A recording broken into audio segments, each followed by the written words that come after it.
Hola, vamos a comenzar esta lección, todavía relacionada con la corriente eléctrica, con un ejercicio que de hecho está muy relacionado con lo que vamos a ver en forma un poquito más general en lo que sigue. En este problema, a diferencia de lo que ya estuvimos tratando en las lecciones anteriores, vamos a suponer que se tiene un conductor, pero que en lugar de ser algo cilíndrico con una sección constante, aquí vamos a imaginar un conductor que tiene una forma de un cono truncado. Entonces vamos a suponer que esto tiene una cierta resistividad dada. Por ejemplo, podríamos pensar en 650 ohms metro. Y aquí vamos a suponer que en un extremo se tiene un cierto radio que voy a llamar A minúscula, y en el otro extremo hay un radio que voy a llamar B minúscula. Por ejemplo, podríamos pensar que la A es 1 milímetro y que la B son 2 milímetros, simplemente por poner un ejemplo concreto. Y también vamos a suponer que este cono truncado tiene una cierta altura que podríamos suponer, digamos, de 5 centímetros. Entonces la pregunta es muy sencilla. Si tenemos un conductor con estas características geométricas y con un material que tiene esta resistividad ya como algo conocido, la pregunta es cuál sería la resistencia de este dispositivo. Entonces, para eso lo que vamos a hacer es suponer que entra una corriente determinada que vamos a seguir llamando I minúscula como en lo anterior. Y algo importante como parte de las hipótesis de este problema es suponer que la corriente se va a distribuir uniformemente en toda la sección. Entonces, si pensamos que esta corriente está producida por un cierto número de portadores de carga, a medida que el espacio se va ampliando, o sea, aquí imagínense que estas partículas, estos portadores, van avanzando, entonces cada vez tienen una mayor sección en la que se pueden distribuir. Entonces lo que va a ocurrir, como uno se puede imaginar fácilmente, es que van a irse separando entre sí, lo que va a significar una densidad de corriente que va a ser progresivamente menor. Aquí lo que va a ser conveniente es introducir un sistema de coordenadas. Entonces lo que voy a hacer es llamarle X a la coordenada a lo largo de este eje que tiene este cono truncado, tomando el origen en este extremo izquierdo donde se supone que está entrando la corriente. Aquí, a final de cuentas, el sentido de la corriente no es relevante. Podríamos imaginar también que la corriente entra por la derecha y en este caso no habría ninguna diferencia. Aquí cabe resaltar que en el caso de un material resistivo, el sentido de la corriente no es importante. De todas maneras, la resistencia tendría exactamente el mismo valor. Sin embargo, hay otros dispositivos que precisamente debido a sus propiedades tienen una cierta selectividad en cuanto a que en algún sentido la corriente puede pasar con más facilidad que en otro. De hecho, eso es lo que hace muy útiles a ciertos dispositivos, por ejemplo los diodos, en donde la corriente solamente puede fluir en un sentido y no en el sentido contrario. Pero aquí estamos hablando de algo mucho más sencillo y, repito, el resultado sería exactamente el mismo, como ustedes pueden comprobar, si imaginamos que la corriente fluye en dirección contraria. Entonces, lo que vamos a hacer, como ya se deben de imaginar, es suponer que dividimos mentalmente este cono truncado en muchas rebanadas, muchos discos. Entonces aquí simplemente me fijo en alguno de ellos. Entonces aquí piensen ustedes en una de esas rebanadas. Y por supuesto, el grosor que tiene esta rebanada, pues conviene llamarle dx, pensando que x es la coordenada a lo largo del eje de este cono. La x finalmente va a tomar valores entre 0 y h para recorrer todo este cono. Entonces lo que podemos ver es que la corriente tiene que ser exactamente la misma a lo largo de todo este dispositivo. Es decir, si por un lado está entrando, por decir algo, un coulomb cada segundo, entonces esa misma carga por unidad de tiempo tiene que estar fluyendo a través de cada sección. Eso quiere decir que la corriente va a ser igual al producto de la densidad de corriente por el área, pero el área transversal es variable, depende del radio.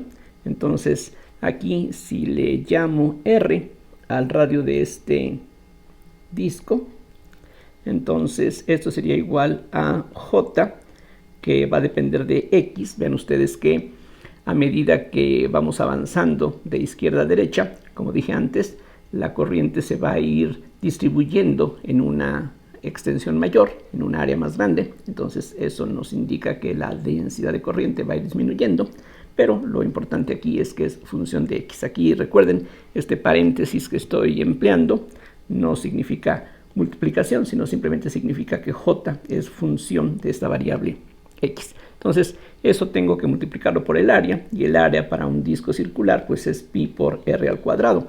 Esta r se puede relacionar con la X.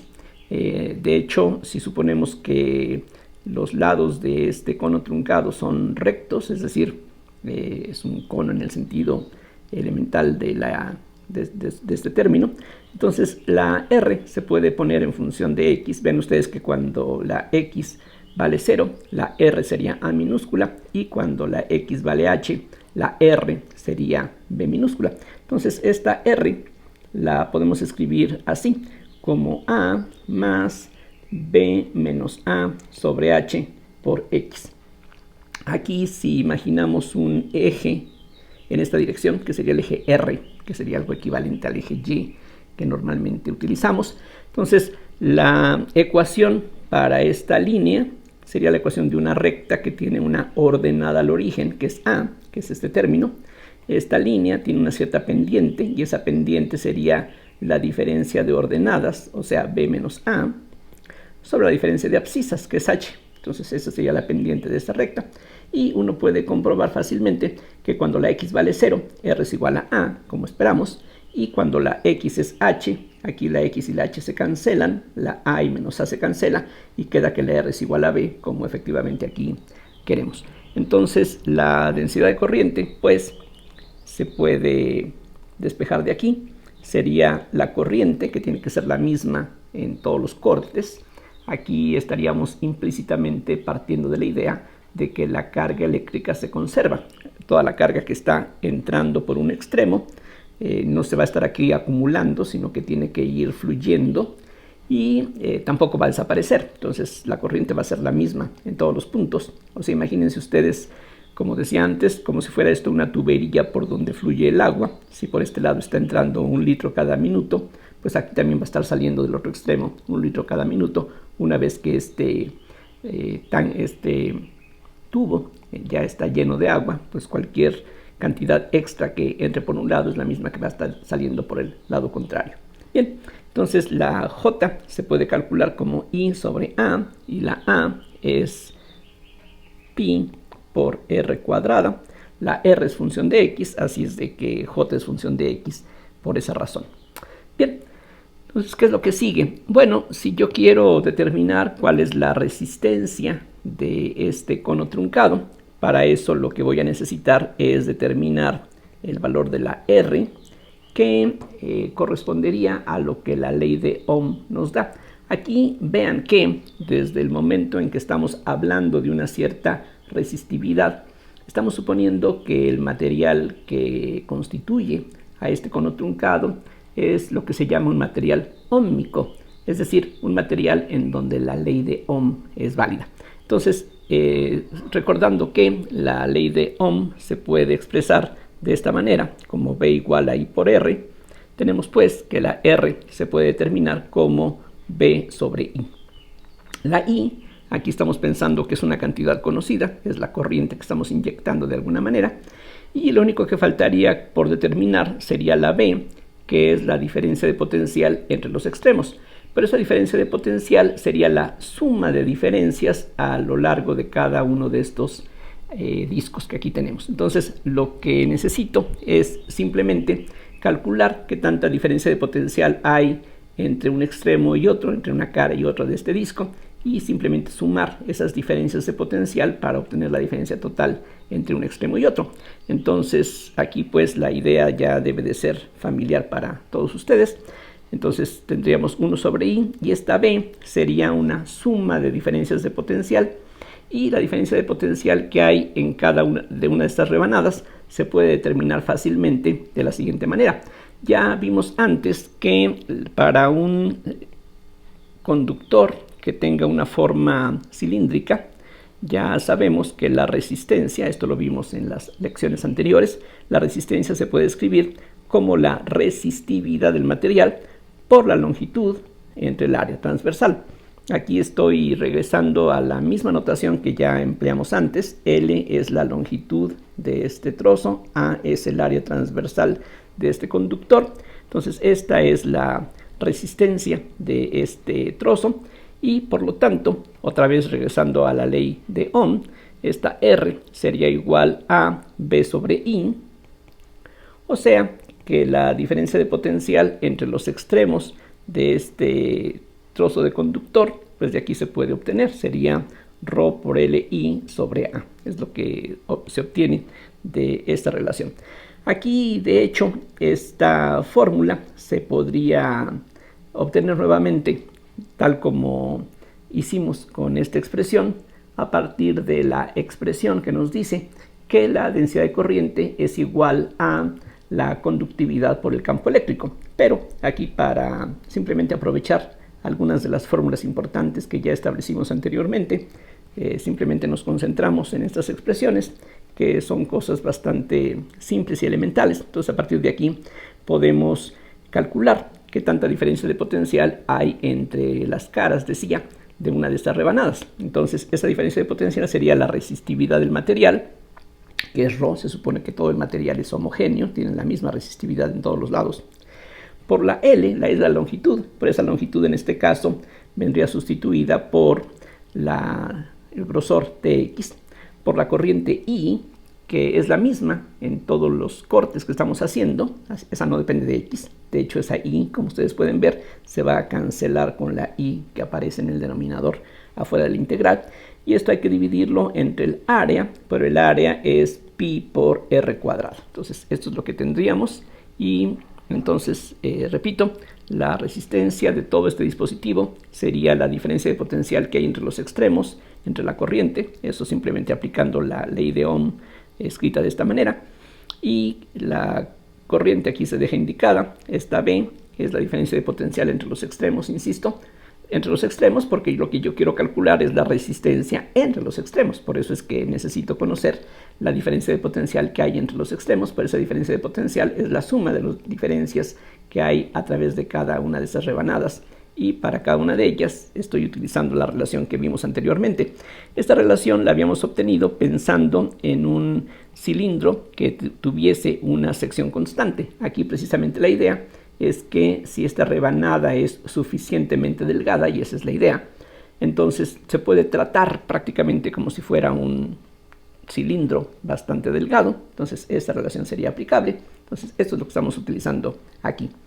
La pi se puede extraer de la integral, lo mismo que la ρ, pero la r cuadrada no, porque esa precisamente depende de x, ya como vimos anteriormente. La x, como ya también se señaló, iría desde 0 hasta h. Entonces eso es lo que necesitamos calcular ahora. Por lo tanto, lo que queda hacer es un ejercicio de cálculo integral elemental. Lo que tendríamos entonces sería ρ, la resistividad del material, sobre pi, por la integral de 0 a h de dx entre r cuadrada, pero r cuadrada es a más b menos a sobre h por x al cuadrado. Y esa integral pues es algo realmente elemental que podemos calcular fácilmente. Lo que se obtiene, como ustedes pueden ver, es ρ sobre pi, que ya teníamos, y en este caso podríamos hacer un cambio de variable, pero por inspección uno puede darse cuenta de que esta integral es lo mismo que menos h entre b menos a por a más b menos a sobre h por x a la menos 1, que hay que evaluar entre 0 y h. Para comprobar que esta es la expresión adecuada, o más bien una expresión adecuada, acuérdense que las primitivas de una función, sus antiderivadas no son únicas, sino que pueden diferir por una constante. Esta funciona bien al derivar con respecto a x, que es la variable de integración. Quedaría un menos 1 que se cancela con este menos. Todo esto elevado a la menos 2, que es aquí lo que tendríamos originalmente, por la derivada de la expresión dentro del paréntesis. Por esa derivada nos da precisamente b menos a sobre h, que va a cancelarse con este h sobre b menos a. Entonces, lo que queda por hacer es, utilizando el teorema fundamental del cálculo, evaluar esta primitiva entre los extremos, y entonces lo que nos queda es esto que ahora les presento, menos ρ por h sobre pi por b menos a, por, aquí, bueno, lo escribo de esta forma, 1 sobre a más b menos a sobre h por h. Aquí estoy sustituyendo la x, que era la variable de integración, en h, y a eso hay que restarle esta función, o sea, 1 entre a más b menos a sobre h por 0. Entonces, lo que nos queda, como ustedes pueden apreciar, es que esta h desaparece. Aquí este 0 cancela este producto, y lo que queda se puede escribir ahora de esta forma, menos ρh entre pi por b menos a, que multiplica a 1 sobre b. Vean que después de que el h se canceló, tendríamos un a que se cancela con este menos a, entonces aquí queda simplemente la b. Aquí este 0 cancela este producto, y lo que nos queda es 1 sobre a con signo negativo.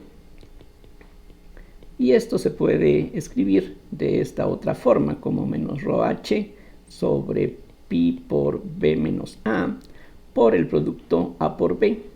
Y arriba tendríamos en el numerador a menos b, que se va a cancelar con el menos que tenemos aquí afuera, y este b menos a. Es decir, lo que queda aquí ya de inmediato es simplemente ρ por h sobre pi por ab. Entonces eso, si regresamos aquí al punto de partida, lo que nos da es el valor de la resistencia de este dispositivo, y el resultado es bastante razonable. Vean ustedes que si en particular en lugar de un cono tuviésemos nuevamente un cilindro, como habíamos estado considerando anteriormente, es decir, si A y B son iguales, cosa que está aquí contenida entre las posibilidades que tenemos, si estos dos radios coinciden, entonces pi por A por B sería pi por el radio al cuadrado, ese es el área. Entonces este denominador sería el área que aquí aparece. H es la longitud, que es lo que aquí aparece como L, y la ρ es la resistividad, exactamente igual que antes. Es decir, esta fórmula contiene como caso particular el caso de un cilindro circular recto. Entonces ese sería el resultado en este caso, decía, para un cono truncado. Bien, vamos a pasar ahora a agregar algunos detalles sobre lo que ya estuvimos tratando anteriormente. En particular, hay algunas cosas que convendría aquí aclarar para tener un poquito de mayor claridad. Entonces, aquí, por ejemplo, no estamos analizando cómo es que esta corriente se va a producir. Como ya había mencionado anteriormente, en la práctica, lo que regularmente uno hace, por ejemplo en laboratorio, es utilizar una batería o alguna fuente equivalente de voltaje. Entonces, lo que aquí conviene, por lo menos mencionar con un poquito más de detalle, es qué es lo que está detrás, por ejemplo, de una pila eléctrica o una batería. Entonces, sin entrar en muchos detalles, lo cual sería interesante, pero en este momento no es exactamente nuestro propósito. Aquí lo que voy a hacer es simplemente dibujar con este diagrama, que no es muy ilustrativo, pero bueno, si ustedes piensan en una pila AA, AAA o tamaño C o tamaño D, es más o menos esta forma la que uno tiene. Y lo relevante es esto, que una pila eléctrica tiene dos terminales digamos, una positiva y una negativa. Y sin precisar exactamente cómo funciona internamente esta pila, lo relevante aquí, decía, es que van a darse procesos que llamaríamos químicos en el interior de esta pila eléctrica que hacen que las cargas se separen y que, por ejemplo, haya una acumulación de electrones en un lado y de cargas positivas en el otro. En el interior de esta pila, si de un lado hay cargas positivas y del otro lado hay cargas negativas, pues uno esperaría que eso significara la presencia de un campo eléctrico que precisamente haría que la neutralidad se restituyera, es decir, las cargas negativas deberían de regresar para neutralizarse con las cargas positivas, pero precisamente ese es el funcionamiento interesante de una pila. En el caso de una pila hay un proceso que podríamos llamar químico, que en el fondo es un proceso físico, pero bueno, para aquí hacer las cosas un poquito más específicas, aquí pensamos en un fenómeno químico que justamente hace que las cargas se separen. Es decir, hay aquí precisamente dependiendo de los materiales que están formando este dispositivo, esto va a determinar, por ejemplo, entre otras cosas, la diferencia de potencial o mejor, la fuerza electromotriz que esta pila va a poder producir. Entonces aquí ya he mencionado un concepto que va a ser importante en lo que sigue, que se suele denotar con una E manuscrita. Esto se abrevia frecuentemente como FEM. Esto es la fuerza electromotriz. Quizá el llamarle fuerza es un tanto engañoso, pero bueno, como en muchas otras ocasiones, el nombre quizá no es el más adecuado, pero también como en muchas ocasiones, pues finalmente hay cierta terminología que es la que se utiliza a pesar de que no sea la más adecuada. Entonces, esta E, que repito, se conoce como la fuerza electromotriz,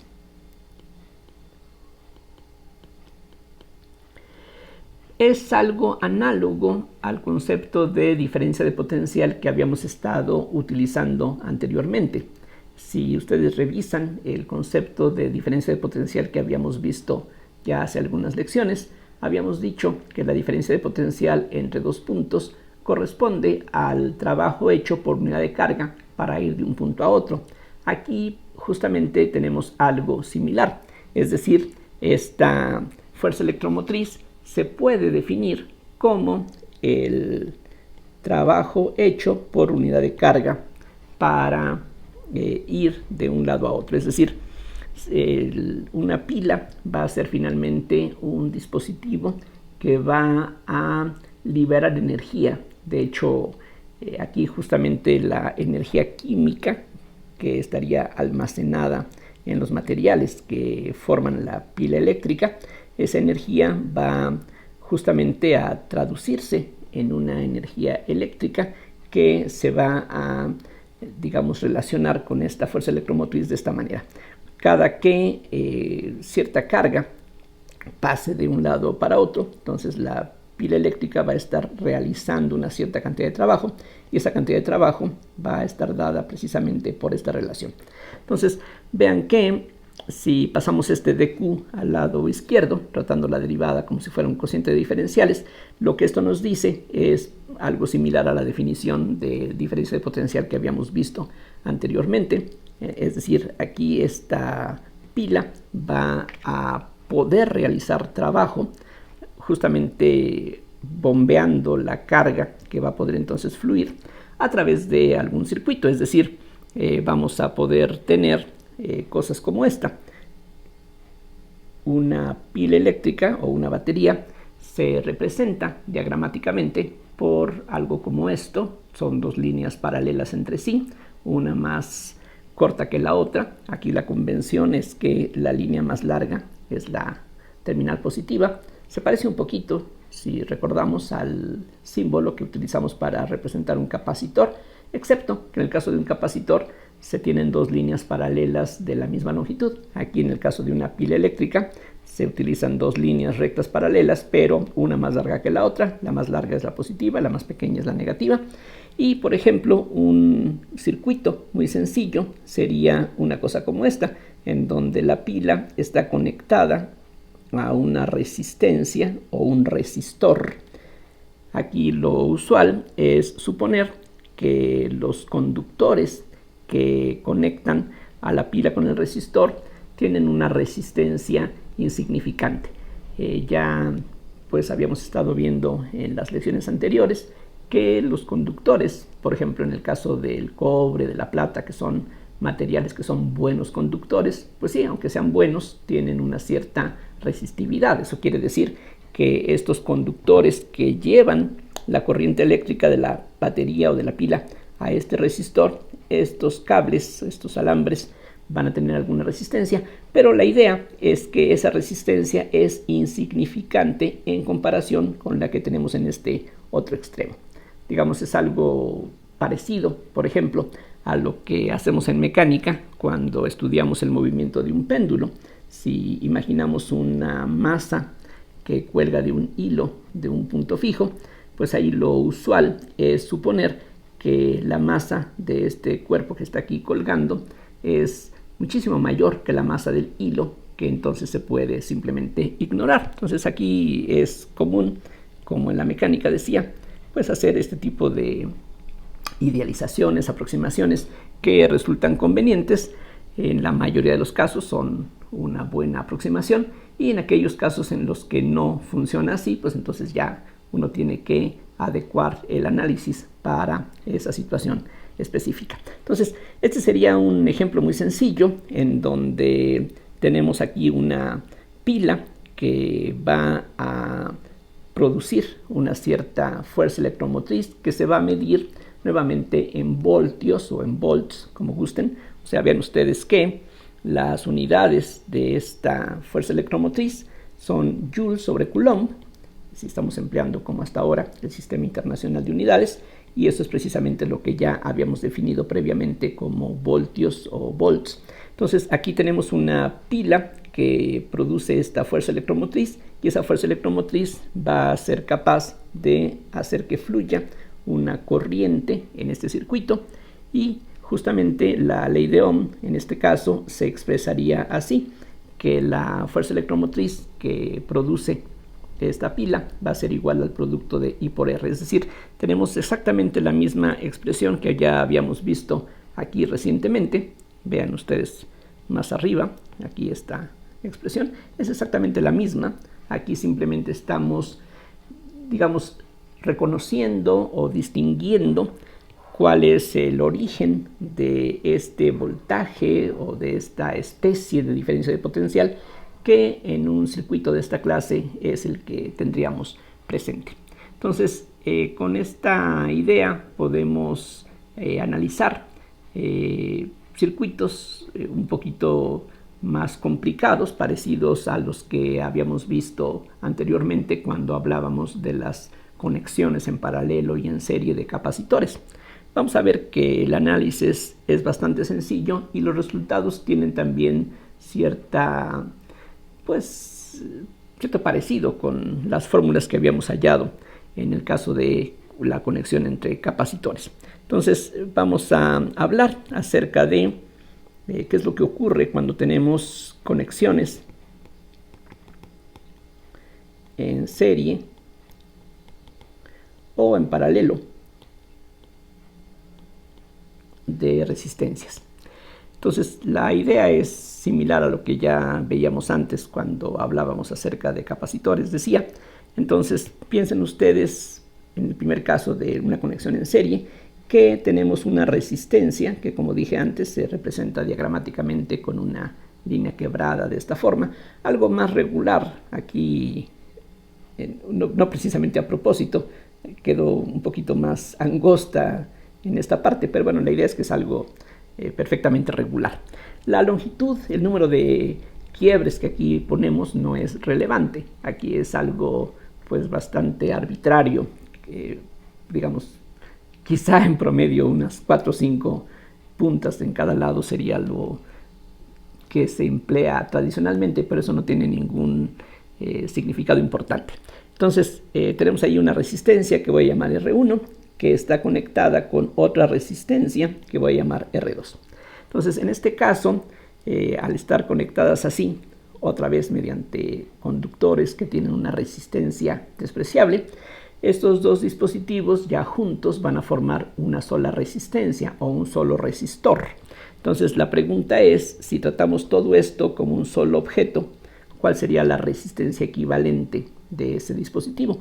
Entonces una forma muy sencilla de responderlo es simplemente analizar qué es lo que ocurre si nosotros inyectamos, precisamente mediante una pila eléctrica, una corriente a este dispositivo. Entonces, de nuevo, tal como hicimos en el problema arriba del cono truncado, podemos determinar la resistencia equivalente. A veces se pone de esta forma, Rec, para representar la resistencia equivalente, o con escribir simplemente R pudiera ser suficiente, pero como aquí ya tenemos varias R's con diferentes subíndices, pues más vale, digamos, que la notación sea un poquito redundante para tratar de evitar alguna confusión. Entonces, si yo quiero conocer cuál sería la resistencia equivalente en este caso, entonces lo que puedo hacer es simplemente tomar el cociente de la fuerza electromotriz que tendríamos que conectar aquí. Otra vez imagínense que aquí ponemos una pila eléctrica, aquí positivo, aquí negativo. Por convención, la dirección de la corriente es aquella que tendríamos si los portadores de carga fueran cargas positivas. Como ya se recalcó varias veces con anterioridad, lo que regularmente ocurre en el caso de un metal, por ejemplo, los portadores de carga son electrones. Pero en este momento eso no es importante. Lo que importa es que la corriente se define de tal manera que, digamos, va de la terminal positiva hacia la negativa, como si los portadores de carga fueran cargas positivas justamente. Entonces, lo que tendríamos pues es que si E es la fuerza electromotriz que esta pila nos da, entonces la resistencia equivalente sería el cociente de esta fuerza electromotriz entre la corriente que fluye a través de este dispositivo. Es decir, aquí, como se dice, tratamos todo este conjunto como una caja negra, no vemos qué es lo que tenemos adentro. Aquí lo único que nosotros vemos es que al conectar esta pila hay una cierta corriente que fluye y a partir de estas cantidades de la fuerza electromotriz que conectamos y de la corriente que se produce, eso nos va a permitir saber qué tanta resistencia tiene este circuito. Entonces esa resistencia equivalente se puede calcular así, pero lo que vamos a tener aquí es que la corriente que hay a través de cada una de estas resistencias es la misma. Es más o menos como en el caso que vimos arriba del cono truncado. La corriente que viene aquí entrando pues es la misma que va a pasar a través de esta resistencia y a través de la que sigue. Entonces aquí no hay diferencia en eso. Y lo que vamos a tener, otra vez aplicando nuevamente la ley de Ohm, es que si le llamamos V1 a la diferencia de potencial que hay entre los extremos de esta resistencia y V2 a la diferencia de potencial que hay entre estos dos extremos para la resistencia 2, entonces la fuerza electromotriz que se produce por esta pila o batería va a tener que ser igual a la suma de las diferencias de potencial que hay entre cada una de estas dos resistencias. Es decir, aquí hay una diferencia de potencial V1, aquí hay una diferencia de potencial V2. La suma de esas diferencias de potencial nos da la diferencia de potencial que hay entre los extremos y eso va a tener que coincidir con la fuerza electromotriz que produce esta pila, pensando, como dije antes, que estos conductores tienen una resistencia totalmente insignificante que aquí estaríamos tomando como si fuera estrictamente cero. Entonces, aplicando la ley de Ohm, decía, entonces esta E, por una parte sería V1 más V2, y esto se puede partir así, simplemente por álgebra elemental. pero la diferencia de potencial que hay entre esos extremos, entre la resistencia, pues sería la resistencia R1. Aquí es donde estamos empleando la ley de Ohm. Y similarmente, la diferencia de potencial que hay entre esos extremos, entre la corriente que fluye a través de este resistor, sería la resistencia R2. Y lo que se obtiene es una fórmula extremadamente sencilla, que si tenemos resistencias conectadas en serie, la resistencia equivalente es simplemente la suma de las resistencias individuales. Aquí lo estamos haciendo para dos resistores o dos resistencias conectadas en serie, pero se puede ver fácilmente que esto se puede ir extendiendo, y para cualquier número de resistencias, pues simplemente lo que tenemos que hacer es ir sumando todas las resistencias parciales que tenemos. El otro caso sencillo, aunque estos dos casos no agotan todas las posibilidades que existen, pero son las conexiones que más comúnmente se tratan, particularmente en los textos elementales.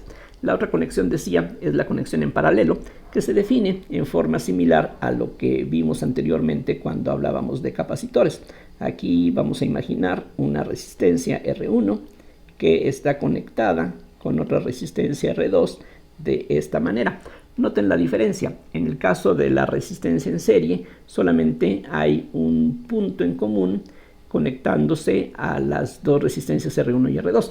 Aquí, en cambio, en la conexión en paralelo, tenemos que las resistencias están conectadas por un lado y por el otro. Esa es la diferencia que nos puede servir para distinguir un caso del otro. Realmente el que hagamos esta distinción o el que le demos estos nombres no es importante. Como dije, las conexiones en serie y en paralelo no agotan todas las posibilidades que se pueden dar. Son simplemente las más simples y más comunes que se llegan a emplear, pero en cualquier situación, simplemente un análisis como el que estamos haciendo aquí nos serviría para analizar un circuito, por muy complicado que sea.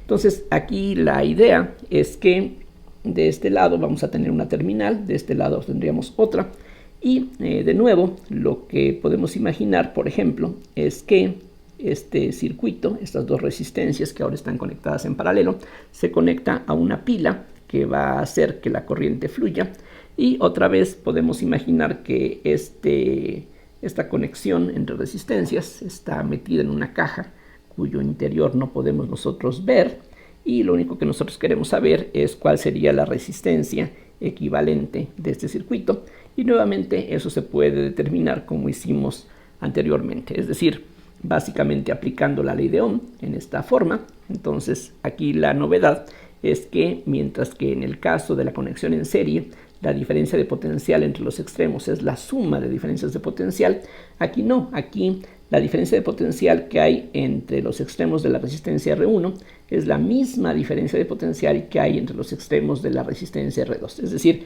como estos están conectados por conductores que tienen resistencia que estamos tratando como cero, entonces en este punto y este punto el potencial sería el mismo, en este punto y en este punto el potencial es el mismo. Es algo que ya habíamos visto repetidamente en varias lecciones anteriores, cuando hablábamos precisamente del efecto de un conductor. Un conductor va a tener esta característica de que a lo largo de todos los puntos de este conductor, si estamos hablando de una situación estática, entonces el potencial es el mismo en todos los puntos, o si estamos aquí pensando en que hay corrientes que fluyen, bueno, si este conductor es un conductor perfecto que no tiene ninguna resistencia, entonces entre este punto y este punto no habrá diferencia de potencial, entre este punto y este punto no hay diferencia de potencial.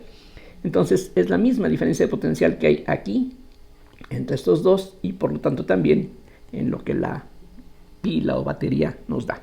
Entonces, mientras que en el caso de la conexión en serie lo que es común es la corriente que fluye por uno es la misma corriente que fluye por otro. En el caso de una conexión en paralelo, lo que es común en estas resistencias es la diferencia de potencial que hay entre los extremos.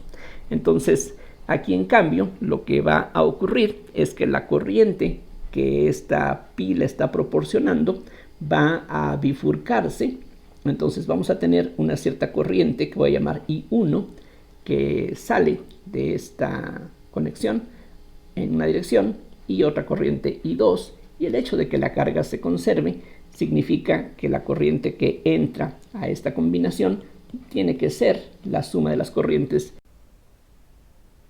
I sub 1 más I sub 2. Para cada resistencia separadamente, la ley de Ohm se tiene que cumplir. Eso quiere decir que la fuerza electromotriz o el voltaje que produce la batería tiene que ser igual a la corriente I1 por la resistencia I1, y al mismo tiempo esa misma diferencia de potencial tiene que ser igual a la corriente I2 por la resistencia R2. Entonces, utilizando estas expresiones en la fórmula que tenemos aquí abajo, esto se puede escribir de esta otra forma. Aquí tendríamos la E, y la corriente que entra a esta caja negra es, como ya mencionaba antes, la suma de las corrientes I sub 1 más I sub 2. Entonces esto se puede escribir también como E entre, en lugar de esta I1, puedo sustituir E entre R1, y en lugar de I2 puedo sustituir E entre R2. Dividiendo numerador y denominador entre la fuerza electromotriz, lo que nos queda es 1 entre 1 sobre R1 más 1 sobre R2.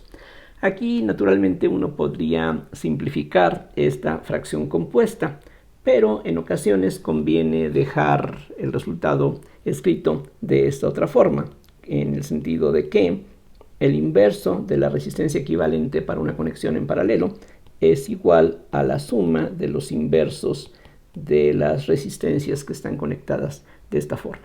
Entonces, en resumen, lo que aquí acabamos de ver es que para el caso de la conexión en serie, la resistencia equivalente es simplemente la suma de las resistencias, mientras que para la conexión en paralelo, la resistencia equivalente satisface esta relación. Ahora es que el inverso de la resistencia equivalente es la suma de los inversos de las resistencias por separado. Como mencionaba antes, en el caso de una combinación en serie, si tenemos no 2 como aquí, sino un número arbitrario de resistencias conectadas en serie, simplemente esto se va a extender a todo el montón de resistencias que tengamos, y similarmente, si aquí tenemos otras resistencias también conectadas en paralelo, pues se puede ver que exactamente un resultado similar al que tenemos aquí sería aplicable, es decir, el inverso de la resistencia equivalente sería simplemente la suma de los inversos de las resistencias de todos esos resistores que estarían conectados de esta manera. Bien, entonces estas son pues las fórmulas básicas que se pueden emplear en estos casos de conexiones sencillas, pero como ya insistí antes, para cualquier otra conexión uno puede hacer un análisis similar al que vimos en estos casos, y uno puede deducir la relación que sea aplicable para cualquier posibilidad que uno quiera considerar. Para terminar esta lección, vamos a ver ahora cómo se pueden conectar los dispositivos que hemos estado tratando en las lecciones anteriores, lo cual lleva a una aplicación muy simple de las ecuaciones diferenciales. Entonces vamos a comenzar por analizar qué es lo que ocurre cuando se carga un capacitor mediante una batería, y esta carga se hace a través de un resistor. Es decir, lo que vamos a imaginar es esto: tenemos aquí una pila eléctrica que produce una cierta fuerza electromotriz E, y vamos a suponer que tenemos aquí un interruptor que se conecta por este lado a una cierta resistencia, que a su vez está conectado con un capacitor. Entonces aquí trazo estas dos líneas rectas paralelas del mismo tamaño para que esto represente un capacitor con una cierta capacitancia C. Como ya había recalcado antes cuando habíamos visto un poquito acerca de esta forma de representar los capacitores, no necesariamente este capacitor tiene que ser un capacitor de placas planas paralelas, podría tener cualquier forma. Aquí simplemente es una manera general de representar un capacitor. Entonces la idea es la siguiente: vamos a suponer que al tiempo t igual a 0 conectamos este interruptor, es decir, movemos esta placa o esta barra conductora de tal manera que se cierre el circuito, así se dice, de tal forma que las cargas puedan fluir. Entonces la carga que proporciona esta batería va a poder fluir a través de esta resistencia y va a ir cargando este capacitor. Lo que queremos saber es cómo varía la carga que tendríamos en este capacitor como función del tiempo. Aquí la condición inicial es que el capacitor está descargado al tiempo cero, y el tiempo cero es cuando movemos este interruptor para que la corriente pueda ir fluyendo de la batería hacia el capacitor. Entonces, una vez que ya cerramos el circuito, las cosas se verían así. Digamos, esta imagen que aquí estoy poniendo en primer lugar sería la representación de lo que está ocurriendo para t menor o igual que 0.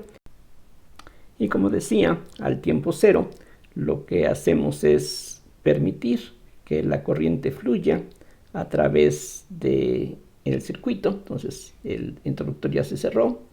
Vamos a tener aquí esta resistencia y este capacitor conectados de esta manera.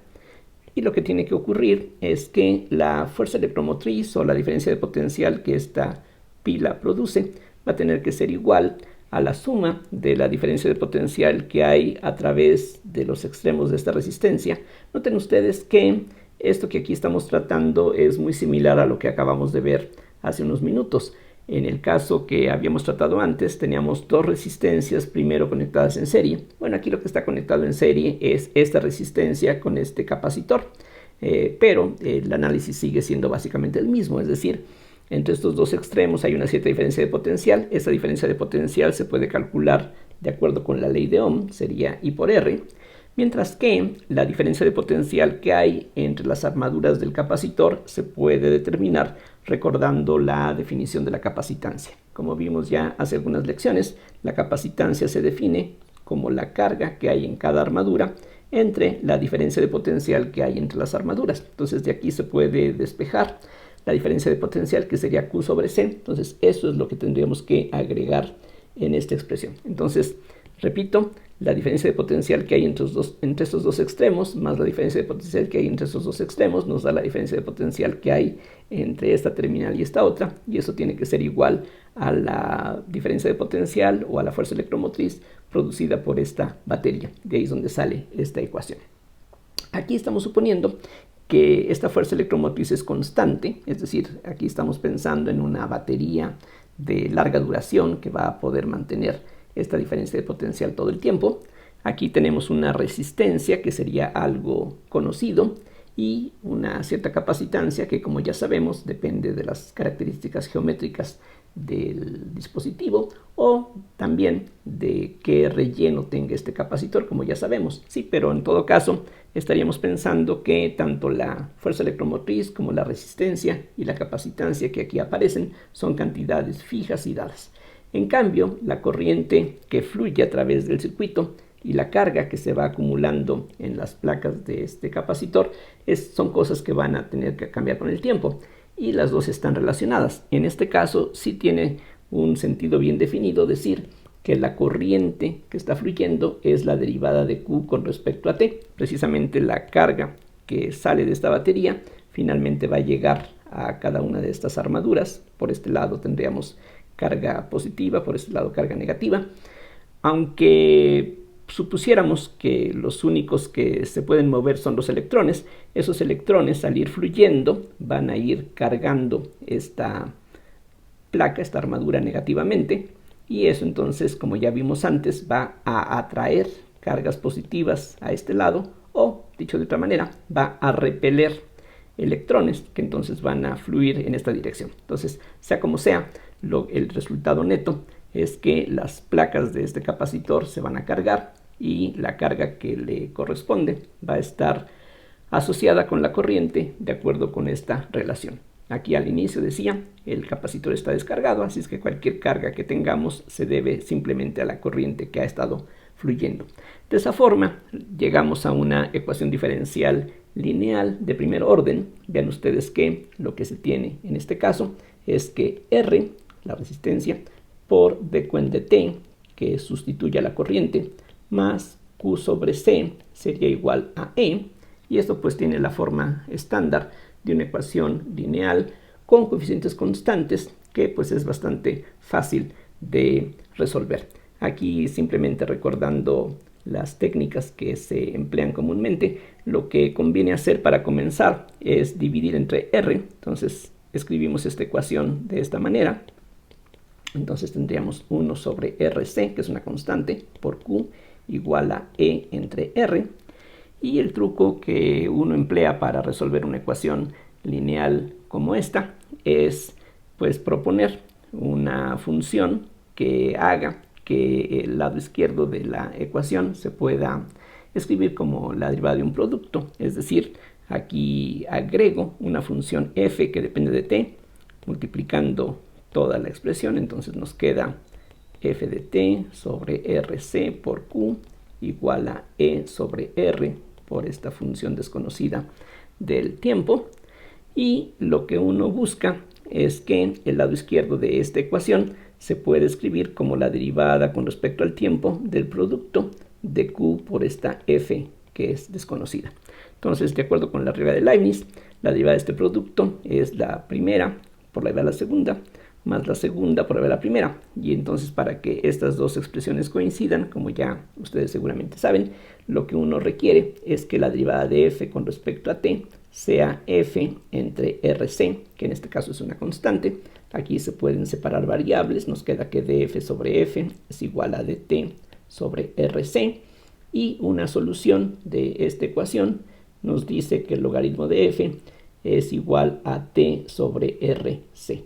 No es la única solución, aquí podríamos agregarle una constante, o también podríamos utilizar aquí barras de valor absoluto para tomar en cuenta que el logaritmo solamente está definido para funciones, para argumentos mayores que 0, pero todas esas precauciones no son realmente necesarias en este caso. Aquí con esto sería suficiente para nuestros propósitos.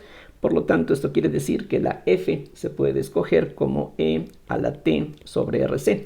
Aquí de paso se puede apreciar que necesariamente el producto r por c tiene que tener unidades de tiempo. Es decir, si la R se expresa en ohms y la capacitancia en farads o faradios, necesariamente el producto R por C tiene que tener unidades de segundos para que tenga sentido lo que aquí hemos escrito. Entonces, sustituyendo esta F en la ecuación anterior, lo que tenemos es que la derivada con respecto al tiempo de Q por E a la T sobre RC tiene que ser igual a la fuerza electromotriz de la batería sobre R por E a la T sobre RC. Y integrando ahora, esto nos dice que Q por E a la T sobre RC tiene que ser igual a E sobre R por la integral de E a la T sobre RC de T. Y esto a su vez es E sobre R. Una primitiva de esta función sería la misma exponencial que aquí ya tenemos por el factor RC, para que de esa manera cuando derivemos esta expresión, la exponencial se reproduce, pero va a quedar multiplicada por la derivada del exponente con respecto a t, que es 1 sobre RC. Entonces necesitamos este factor para compensar. Y a esto debemos, aquí es indispensable, agregar una constante que tome en cuenta las condiciones iniciales. Entonces, despejando la Q ya como función del tiempo, pues se obtiene que esto va a ser igual a el producto de E por C. Vean que la resistencia se cancela, la exponencial E a la T sobre RC va a desaparecer también aquí, más esta constante por E a la menos T sobre RC. Como decía, la constante se determina a partir de la condición inicial, que en este caso fue esto que aquí se expresó anteriormente, que la carga en el capacitor al tiempo 0 es 0. Así es de que si sustituimos t igual a 0, entonces vemos que q de 0 sería e por c más esta constante, ya que la exponencial valdría 1. Todo esto queremos que sea 0, entonces la constante misma tiene que ser menos e por c. Y si este valor lo sustituimos en la ecuación anterior, eso nos dice que q de t tiene que ser igual a e por c.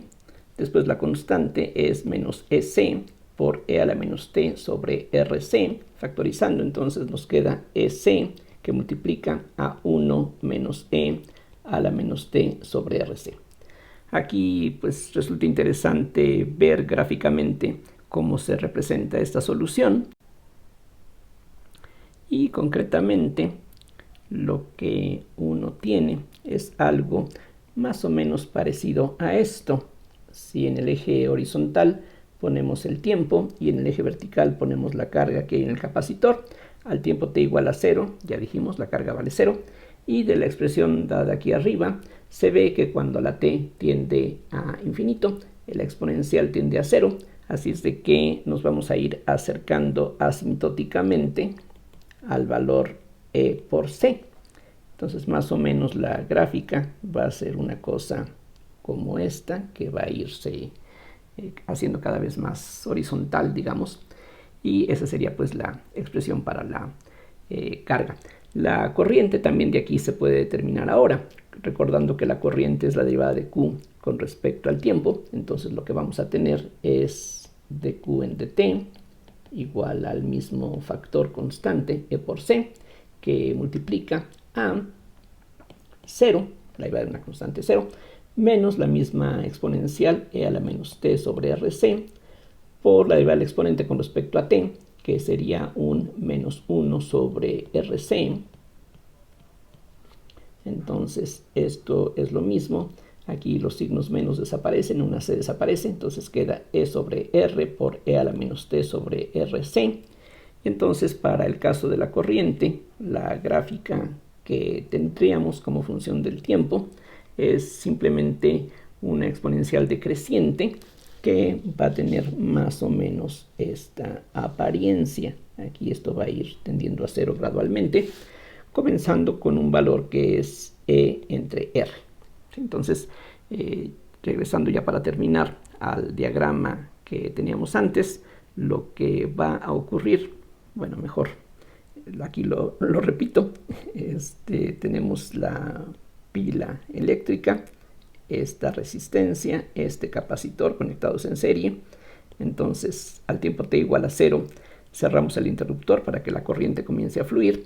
Y entonces al principio, la corriente que fluye tiene un máximo valor, que es E sobre R, y a partir de allí cada vez va a ir fluyendo menos y menos corriente hacia el capacitor, que por lo tanto va a ir incrementando su carga, al final ya muy lentamente, a medida que la corriente va tendiendo a 0, entonces es menos la carga que está llegando al capacitor y por eso ya no hay mucho cambio a medida que el tiempo pasa. Aquí estas gráficas, estas expresiones también, solamente tendrían sentido para t's mayores que 0, aunque estas funciones exponenciales están bien definidas para tiempos negativos. Aquí recuerden, esto que está en el diagrama solamente es aplicable para t mayor o igual que 0, así es de que, de acuerdo con eso, esta sería la única parte de la solución que corresponde a este problema físico. Entonces uno puede hacer otras combinaciones de estos elementos de circuito y uno puede analizar las ecuaciones diferenciales que corresponden a esas conexiones. Y aquí en este contexto, pues las ecuaciones que uno obtiene son así de sencillas como la que aquí obtuvimos, y pues ya sabemos cómo se tratan ecuaciones como esta, lo cual pues es una buena ilustración de cómo estas herramientas de las ecuaciones diferenciales nos sirven para tratar estos circuitos muy sencillos. Bueno, por ahora, para no extender más esta lección, aquí termino y pues como siempre les agradezco su atención. Espero que todo haya resultado claro. Hasta la próxima.